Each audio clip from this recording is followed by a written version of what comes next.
நாசிலே இல்லாம தான் இன்னைக்கு இந்த கேக் டிசைனை செய்ய போறேன். ஏன் அப்படின்னு பார்த்தீங்கன்னா, அணி கேக்ல கிரீம் நெறைய இருக்குங்க்கா. திகட்டுற மாரி இருக்கு. அதனால கிரீம் கம்மி பண்ணுங்க அப்படின்னு சொல்றாங்க. சரி கிரீமே இல்லாம கேக் செஞ்சு குடுக்கலான்னு பார்த்தா, எங்களுக்கு டிசைனாவும் வேணும் அப்படின்னு ஒரு சிலர் கேட்குறாங்க. அதனால தான் என்ன பண்றது தெரியாம, இந்த கடைங்கள்ல போய் அணி கேக் எப்படி டெக்கர் பண்ணியிருக்காங்கன்னு போய் பார்த்தா, அவங்க நாசிலே யூஸ் பண்ணாம பைப்பிங் பேக்லயே கட் பண்ணி நாசில் மாரி அழகா டிசைன் சிம்பிளா குடுக்குறாங்க. நாமளும் அதே மாரி ட்ரை பண்ணலான்னு சொல்லி தான் நானும் அதே டிசைன் ட்ரை பண்ணிட்டு இருக்கேன்.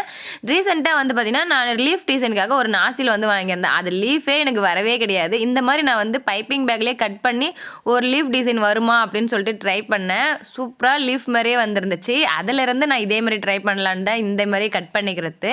எப்படி வருது பாருங்க அழகா.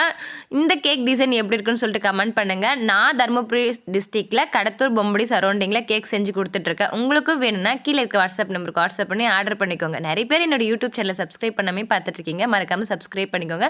கேக் எப்படி இருக்குன்னு சொல்லிட்டு கமெண்ட் பண்ணுங்க. பாய்.